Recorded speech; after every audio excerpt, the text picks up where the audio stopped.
कहते हैं बंदर क्या जाने अदरक का स्वाद। वही हाल पाकिस्तान का है। असल में पाकिस्तान को ओबामा ने बिल्कुल सही पहचाना कि यह देश महाधोखेबाज है। वह किसी की दोस्ती को नहीं समझ सकता है, जबकि इसके उलट भारत अपनी दोस्ती को निभाता है।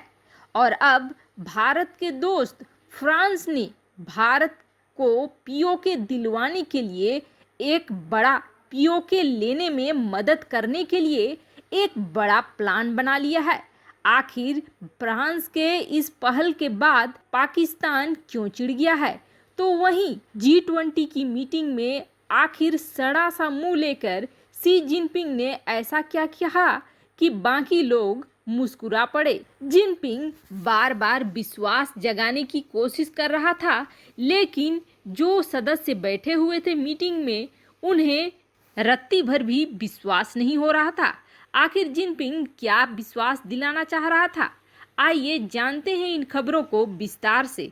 आपने हाल ही में सुना होगा कि फ्रांस ने पाकिस्तान के विमानों, पनडुब्बियों और सैन्य उपकरणों को अपग्रेड करने से सीधे सीधे मना कर दिया है। यहाँ तक कि मिराज, जो काफी बड़ी संख्या में पाकिस्तान के पास हैं, उनको अपग्रेड करने से फ्रांस ने सीधे तौर पर मना कर दिया है। साथ ही साथ कतर को भी एक चेतावनी दे दी है कि कतर में राफेल को कोई भी पाकिस्तानी टेक्नीशियन हाथ न लगाए, क्योंकि पाकिस्तान के किसी भी शख्स पर भरोसा नहीं किया जा सकता है। यह इतना कम था तो फ्रांस ने अब बड़ा एक्शन ले लिया है भारत के साथ मिलकर। भारत के साथ मिलकर जो एक्शन फ्रांस ने लिया है, वह पाकिस्तान के हाथ से पीओके को पूरी तरीके से छीन लेगा।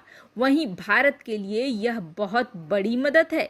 वैसे आपको बता दें, अकेला फ्रांस ही नहीं, अब फ्रांस के साथ साथ इजराइल, जापान भी आ गए हैं, जो पीओके दिलवाने में भारत को कहीं न कहीं से मदद कर रहे हैं।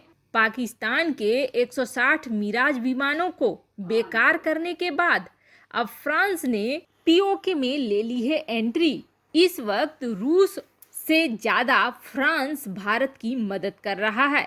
रूस के साथ जहां भारत के हथियारों और सैन्य रिश्ते हैं, तो वहीं फ्रांस के साथ व्यापारिक रिश्ते बढ़ते चले जा रहे हैं।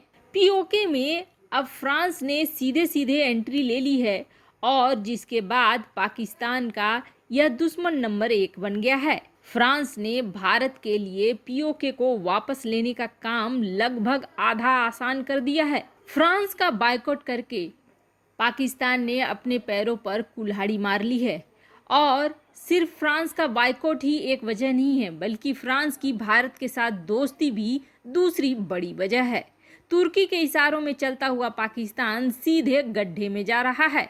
जम्मू कश्मीर से 370 हटाने के बाद सरकार की सबसे बड़ी पहल यह है कि अब वहां पर बाहर की कंपनियां आ सकती हैं और इस बड़े क्षेत्र में सबसे बड़े निवेशक बनकर आया है फ्रांस। फ्रांस के अलावे जापान और इजराइल भी अब जम्मू कश्मीर में भरपूर मात्रा में निवेश करेंगे और अपनी कंपनियों को खोलेंगे।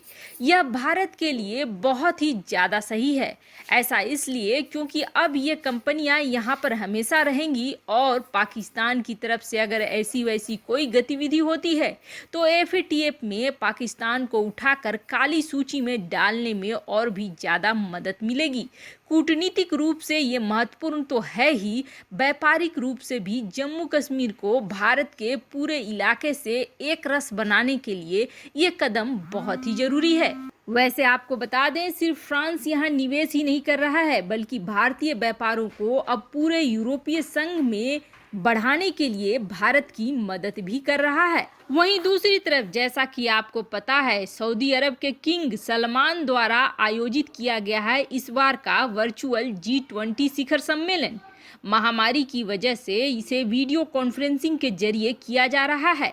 इस बार का आयोजक सऊदी अरब है, जिसमें G20 के लगभग सभी देश पहुंचे हुए हैं, जिसमें चीन भी शामिल है। और चीन के राष्ट्रपति शी जिनपिंग ने अपना संबोधन भी दे दिया है। सऊदी अरब इस साल G20 की अध्यक्षता कर रहा है और इसका शिखर सम्मेलन, जैसा कि मैंने बताया, वर्चुअल है और इसका मेजबान है। इसमें अमेरिका, चीन, भारत, तुर्की, फ्रांस, ब्रिटेन और ब्राजील जैसी दुनिया की सबसे विकसित अर्थव्यवस्थाओं के नेता एक साथ बैठे हुए हैं और इसका आयोजन शनिवार और रविवार को हो रहा है, जिसमें प्रधानमंत्री मोदी भी शामिल हो रहे हैं। इस वर्चुअल मीटिंग में जब शी जिनपिंग ने संबोधन करा तो बाकी देश उनका संबोधन सुनकर इस तरह की शक्ल बना रहे थे जैसे कि उन्हें जिनपिंग की बातों पर जरा भी भरोसा नहीं है। हालांकि चीन की कथनी और करनी में अंतर है। ऐसे में जिनपिंग की बातों पर भरोसा करना भी जायज नहीं है, क्योंकि दुनिया जिनपिंग और चीन के कई रुखों को देख चुकी है। ऐसे में भरोसा बनता भी नहीं है।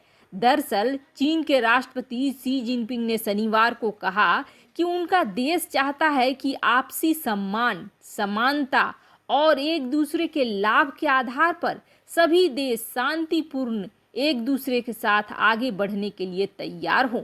उन्होंने यह कहा है कि कोई भी मतभेद हो तो उसको बातचीत से सुलझाना चाहिए, विवादों को बातचीत से हल करना चाहिए। जिनपिंग का कहना था कि चीन हमेशा से विश्व की शांति का निर्माता और विश्व के विकास में योगदान देने वाला और अंतर्राष्ट्रीय व्यवस्था का रक्षक रहेगा, यानी कि जो खुद कानूनों को गाजर मूली की भांति तोड़ता हो, अंतर्राष्ट्रीय कानूनों का जरा भी परवाह न करता हो, जो विश्व शांति के लिए खुद सबसे बड़ी समस्या बन गया हो, वह यह कह रहा है कि उसका देश ऐसा कुछ नहीं चाहता है। अब बात लद्दाख की भी उठी।